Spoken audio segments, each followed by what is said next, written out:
चलिए अब अगली वीडियो में हम आपको बताने जा रहे हैं भुजा भुजा भुजा समरूपता प्रमेय को बताने जा रहे हैं। इससे पहले हम क्या सब पढ़ाए हैं समझ लीजिए, क्योंकि उन सभी की जानकारी यदि आपको रहेगा तो फिर अगली जानकारी भी आपके लिए आसान हो जाएगा, बढ़िया से आप समझ सकते हैं। थेल्स प्रमेय आपको पढ़ाए, याद होगा। थेल्स प्रमेय का विलोम भी पढ़ा दिए मुख्य रूप से, वो भी याद होगा। फिर उसके कुछ उपप्रमेय को भी बताए थे, मुख्य गुण जो है उसको भी बताए थे। पिछले वीडियो में दो चीज अभी तक हम पढ़ाए, कोण कोण कोण अर्थात ए समरूपता प्रमेय, और दूसरा पढ़ाए ए अर्थात कोण कोण समरूपता उपप्रमेय, इसको भी बता दिए। आज हम आपको बताने जा रहे हैं, उसको भी ध्यान से देखिए। जो पहले का पढ़ाया हुआ है उसको आप उपयोग होता हुआ यहां देखिए। इसलिए हम कहेंगे कि खास करके ज्योमेट्री में बहुत ध्यान दीजिए, जिससे कि आपका सीक्वेंस बना हुआ रहे। अब देखिए हम आज लिख रहे हैं कि यदि दो त्रिभुज की संगत भुजा अनुपातिक हो तो वे समरूप होते हैं। यही आपको आज प्रमाणित भी हम करके दिखाएंगे। यदि दो त्रिभुज की संगत भुजा अनुपातिक हो,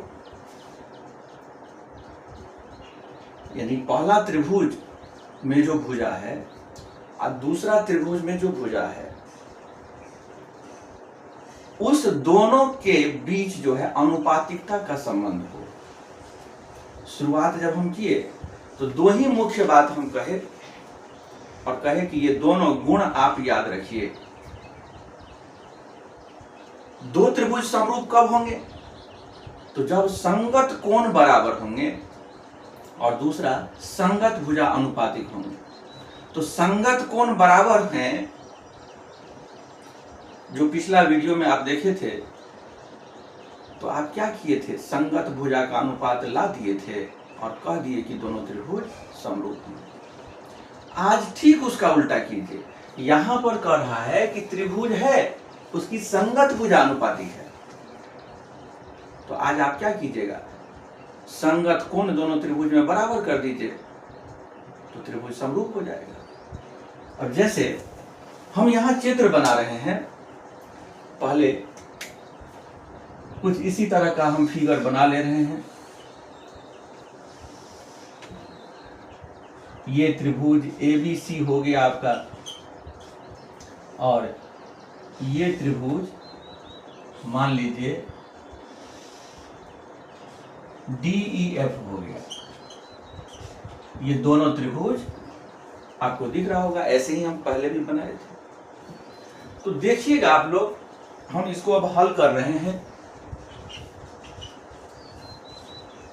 इस सिद्धांत को आप हमेशा याद रखिए। जब बनाने लगते हैं तो अपने माइंड में उसको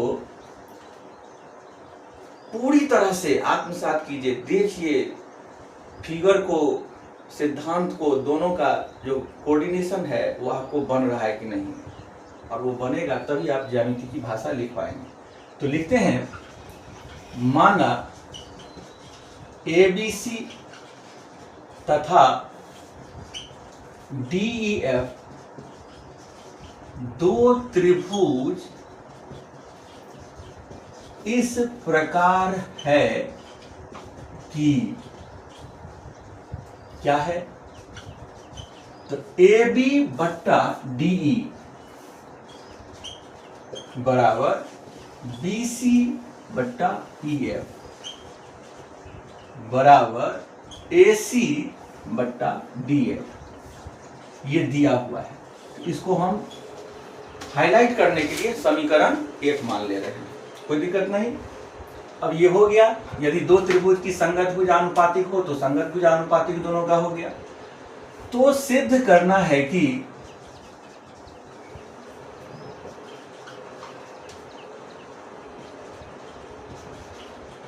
त्रिभुज ए बी सी समरूप त्रिभुज डी ई एफ होगा, ये आपको प्रमाणित करना है।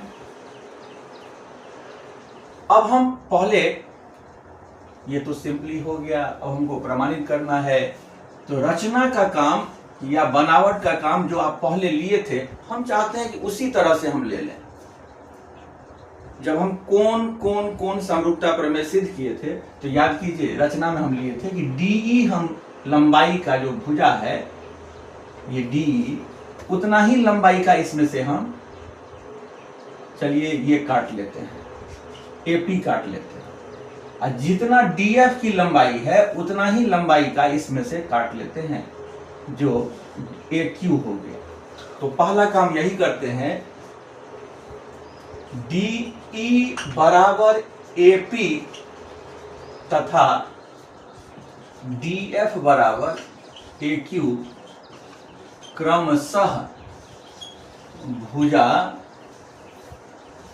ए बी तथा AC से काटा। और दूसरा काम कि यहां P से Q को मिला दीजिए। क्या कीजिए? P से Q को मिलाया, ये काम हो गया। अब चलते हैं प्रमाण की ओर। अब देखिए, हम पहले भी बताए हैं और यहां पर हम अभी बताने जा रहे हैं। रचना में आप देखिए दो ही भुजा की लंबाई लिए, अभी DE के बराबर में से काटे हैं AP और DF के बराबर में AQ काटे हैं ना। तो इसी को हम लोग आगे लेके चलते हैं। आप DE बराबर जैसे काटे तो EF बराबर भी इसमें से काट सकते थे, तो देखने में थोड़ा फिगर अच्छा नहीं लगता। तो आमने सामने जो आकृतियां रहती है, कटा हुआ रहता है, तो देखने में थोड़ा अच्छा लगता है, इसलिए हम लोग इसी रूपों में लेते हैं। आप लोग अपने किताबों में भी देखिएगा कि इसी तरह से आपको कटा हुआ मिलेगा। तो कोई बात नहीं, चलिए यहाँ पर हम लोग अब देखते हैं दिया हुआ क्या है। AB भुजा और AC भुजा के लिए इसका संबंध हम देखते हैं। तो देखिए यहाँ क्या दिया हुआ है, AB बट्टा DE बराबर, अब चलिए किसके लिए है, AC के लिए था, तो AC बट्टा DF। देखिए इसमें से जो जरूरत होगा उसको हम निकालेंगे, है तो तीनों का भुजा अनुपातिक, प्रश्न में ही दिया हुआ है। तो AB बट्टा DE, AC बट्टा DF, ये समीकरण 1 से आप लिख सकते हैं, या लिख सकते हैं कि दिया हुआ है। अब देखिए तो बनावट में आप कुछ काम लिए हैं, रचना में कुछ काम लिए हैं। ये D के बराबर में आपका AP है, तो यह आप लिख दीजिएगा कि AB बट्टा AP बराबर AC बट्टा DF के बदला में क्या है, AQ है। ये परिवर्तन आप कौन आधार पर किए हैं, तो बनावट से किए हैं या रचना से किए हैं, जो भी लिखिएगा दोनों चलेगा। रचना लिखिए, बनावट लिखिए, जो भी लिखिएगा चलेगा। रचना ही लिख लीजिए, रचना से। अब इसको देखिए, इस रेशियो को और इस रेशियो को देखिए, AB बट्टा AP, AC बट्टा AQ। और जब इसको गौर से आप देखिएगा तो थेल्स प्रमेय का विलोम याद आ जाएगा। थेल्स प्रमेय के विलोम से एक एक चीज ध्यान दीजिए आप लोग। विलोम कह रहा था कि किसी त्रिभुज में यदि कोई रेखा दो भुजाओं को समान अनुपात में विभाजित करती है तो वह रेखा तीसरी के समांतर होती है। तो तीसरी के समांतर होगी तो विलोम से हम अब कह सकते हैं कि PQ समांतर BC होगा। PQ समांतर क्या हो गया, BC का हो गया। तो फिलहाल हम इसको हाईलाइट करके रखते हैं और ये इसका हम उपयोग भी करेंगे। अभी देखिए, फिर इसको गौर से देखिए, यही खासियत है ज्योमेट्री की, आप कितना चीज देख पाते हैं। अब देखिए, एक छोटा त्रिभुज दिख रहा है और एक बड़ा त्रिभुज दिख रहा है, ठीक है। तो हम पहले बड़ा ही लिख लेते हैं, फिर छोटा लिखेंगे। अब देखिए, अब त्रिभुज ए बी सी और त्रिभुज ए पी क्यू में, अब देखिए, अभी जस्ट आप लिखे हैं कि पी क्यू समांतर बी सी का है, तो आप नहीं कह सकते हैं, क्योंकि आप बड़का त्रिभुज के लिए लिए, ये छोटा वाला त्रिभुज के लिए लिए, तो संगत कोण से ये कोण जो होगा वो इस कोण के बराबर हो जाएगा। संगत कोण से हो जाएगा। देखिए, तो लिख दीजिए, कोण B बराबर कोण APQ तथा कोण C बराबर कोण AQP समांतर तो था ही, तो यहां लिख देते हैं, चूंकि PQ समांतर BC, इसलिए संगत कोण से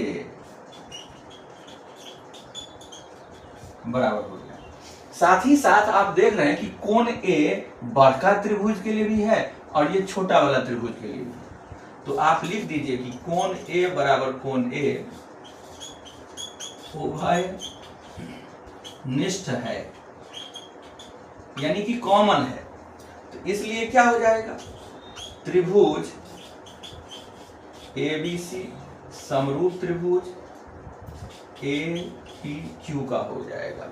और आप पढ़े हैं कि A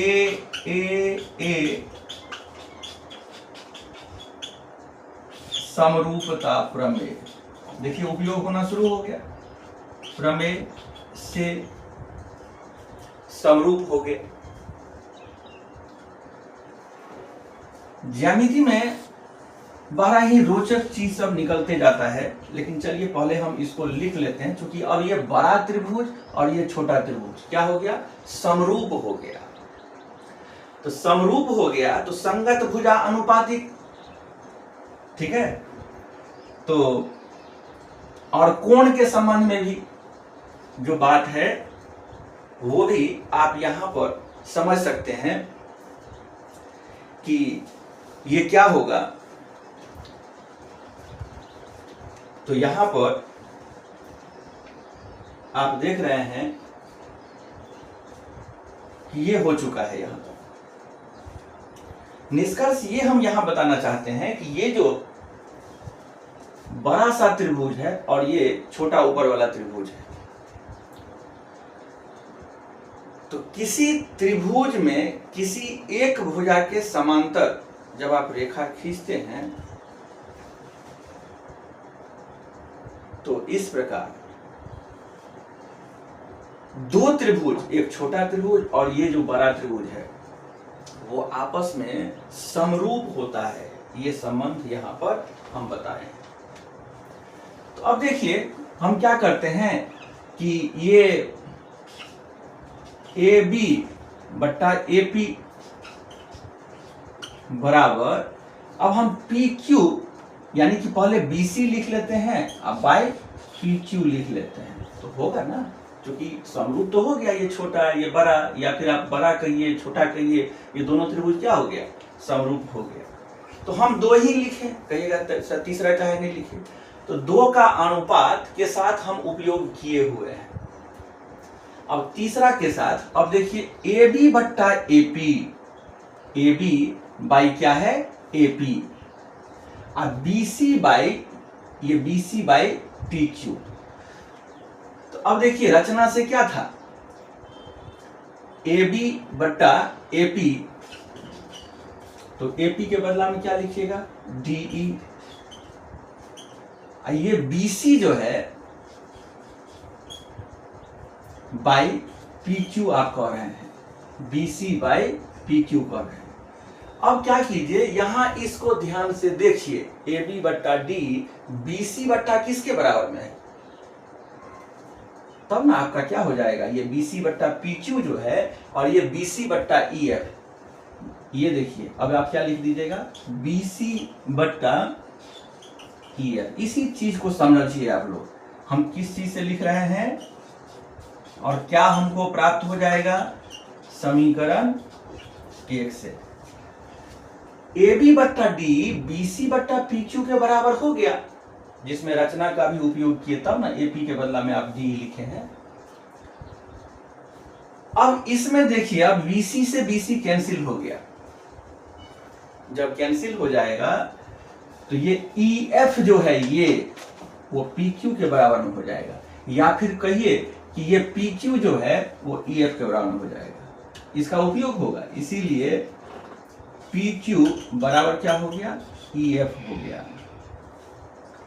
इसको भी हम हाईलाइट कर लेते हैं थोड़ा सा, ये हाईलाइट कर लिया, ध्यान दीजिए कहां कहां इसका उपयोग हम कर लिए, इस हाईलाइट का उपयोग यहां कर लिए, अब यहां किए। अब इस छोटा त्रिभुज और इस छोटा त्रिभुज में बात कीजिए, थोड़ा सा लिखना पड़ेगा है ना, समझाने के लिए स्टेप हमको पूरा करना पड़ेगा, तो हम थोड़ा सा मिटाएंगे भी, तो आप इस बात का ध्यान रखिएगा। अब चलिए इस छोटा त्रिभुज में, तो त्रिभुज APQ और त्रिभुज DEF में, APQ और DEF में आप देखिए रचना को फिर से आइए, आप देखिए जहां पर ये इसके बराबर में है और ये लंबाई इसके बराबर में, आप तो काटे थे तब ना AP बराबर D हुआ, AQ बराबर DF हुआ, और अभी अभी आप देखें कि ये PQ बराबर DEF हो गया, तो तीनों लिख दीजिए, AP बराबर DE, AQ बराबर DF, ये दोनों हो गया रचना से, और ये PQ बराबर EF जो अभी आप देख रहे हैं। तो इसलिए क्या हो गया, त्रिभुज APQ सर्वांग हो गया त्रिभुज DEF का हो गया। अब ये छोटा त्रिभुज और ये छोटा त्रिभुज क्या हो गया, सर्वांग सम हो गया। तो सर्वांग सम हो जाने का अर्थ, चूंकि अब तो भर चुका है, हमको थोड़ा सा मिटाना पड़ेगा। ये तो आप देख ही रहे हैं कि तीनों भुजा अनुपातिक है, और आपको कह रहा है कि दोनों त्रिभुज जो होंगे वो समरूप होंगे, ये सिद्ध करने के लिए कहा जा रहा है। चलिए हम कोशिश कर रहे हैं कम मिटाना पड़े, यहां तक हम मिटा ले रहे हैं। अब देखिए जब ये त्रिभुज और ये त्रिभुज सर्वांगसम हो गया, भुजा बराबर हो गया, तो अब कोण की भी बारी है ना, कोण बराबर हो जाना। अब देखिए तो हम क्या लिखेंगे कि कोण AP तो क्या हो जाएगा, चूंकि सर्वांगसम तो यहां हम लिख चुके हैं, तो कोण APQ बराबर कोण ये E के हो जाएगा, कोण AQP बराबर कोण F के हो जाएगा, और साथ ही साथ कोण A कोण D के बराबर में हो जाएगा। लेकिन हम दो ही को लिख रहे हैं अभी, और देखिएगा कि यहां जो हम समरूप किए थे, ये वाला जब समरूप किए थे, देख रहे हैं ना, ये बड़ा त्रिभुज और ये छोटा त्रिभुज, हम समीकरण इसीलिए नहीं लिखे कि एक बार में लिख देते तो अधिक लगता आपको, हम यहाँ जगह बचा के रखे हुए हैं, आपको यहाँ लिख देते हैं, क्योंकि नहीं तो हमको फिर यहाँ लिखना पड़ेगा। ये देखिए तो इस बड़ा त्रिभुज में कोण भी समरूप हुआ था तो बराबर, और ये छोटा त्रिभुज में कोण APQ बराबर होगा, और इधर के लिए लीजिएगा तो कोण C बराबर कोण AQP, ये दोनों मिला करके हम क्या करते हैं, इसका नाम हम समीकरण 2 अब डाल देते थे। अब ये डाल दिए, क्योंकि दोनों त्रिभुज समरूप है, गौर से देखते जाइए, ABC APQ के समरूप हम कर दिए थे, ये निष्कर्ष निकाले। अब यहां जो निष्कर्ष निकला है, जब दोनों त्रिभुज सर्वांग सम है, ये छोटा त्रिभुज और ये छोटा त्रिभुज, तब के लिए आप गौर से इसका भी नामकरण अब समीकरण 3 कर लीजिए। तो अब क्या कीजिएगा कि समीकरण 2 और 3 से आप लोग देखिए, गौर से देखिए तो क्या है 2 में, बी कोण ए पी क्यू के बराबर में है ना, और सी कोण ए क्यू पी के बराबर में है। तो बी कोण ए पी क्यू और यहाँ ए पी क्यू कोण ई के बराबर में है, तो कोण बी बराबर कोण ई हो जाएगा। उसी तरह से ए क्यू पी कोण यहाँ सी के बराबर में है और यहाँ एफ, तो कोण सी बराबर क्या हो जाएगा, कोण एफ हो जाएगा, हो जाएगा। ये दोनों त्रिभुज में ए बी सी और त्रिभुज डी ई एफ के लिए ये दोनों कोण कहाँ के लिए दिख रहा है, बी कोण ई के बराबर, सी कोण एफ के बराबर में। तो हम कहें ना कि ज्योमेट्री को जब में हम यदि सिद्ध करते हैं कोई चीज तो पिछला का उपयोग होता है। चलिए अभी आप तीसरा नहीं भी लिखे हैं कोण, तो भी अब आपके पास आ गया त्रिभुज ए बी सी और डी ई एफ, ये जो है कौन कौन समरूपता से, ये दोनों से, तो हम यहां हटा करके लिख देते हैं। तो ये दोनों त्रिभुज समरूप हो जाएगा कोण कोण समरूपता उपप्रमेय से, ये उपप्रमेय से, जिसको आप ए समरूपता उपप्रमेय कहते हैं, उससे भी क्या हो गया, ये समरूप हो गया, नहीं हो गया। और यही ना प्रमाणित करना था, यही प्रमाणित करना था ना, भुजा का अनुपातिक दिया हुआ था और दोनों को क्या करना है, कोण को बराबर। तो समीकरण 2 और 3 से ये हो ही गया है ना, यहां पर ये 2 और ये 3 हो गया, तो दूसरा कोण हो गया। तो यहीं पर लिख देते हैं कि शेष कोण जो बचा, तीसरा कोण, कि कोण ए बराबर क्या हो गया, कोण डी के बराबर हो गया, कोण ए कोण डी के बराबर हो गया। तो हो न गया। हम आपको यही ना कहे थे कि भुजा का अनुपातिक संबंध दिया हुआ है, तो आप क्या कीजिए, उस त्रिभुज के लिए तीनों कोण को बराबर कर दीजिए। जब तीनों कोण बराबर कर दीजिएगा तो सिद्ध हो गया। समझ रहे हैं बात। ए समरूपता प्रमेय जो था वहां पर कह रहा था कि एक त्रिभुज का तीनों कोण दूसरे त्रिभुज के संगत तीनों कोणों के बराबर में हो जाए तो वे दोनों त्रिभुज समरूप होते। तो वहां पर सिद्ध करते समय में चूंकि कोण दिया हुआ था तो भुजा का अनुपातिकता दिखा दिए थे। यहां पर कह रहा था भुजा भुजा भुजा समरूपता प्रमेय, जिसको हम प्रमाणित किए हैं, यहां पर भुजा का अनुपात दिया हुआ था। तो हम क्या किए, तीनों कोण को क्या किए, बराबर करके दिखा दिए।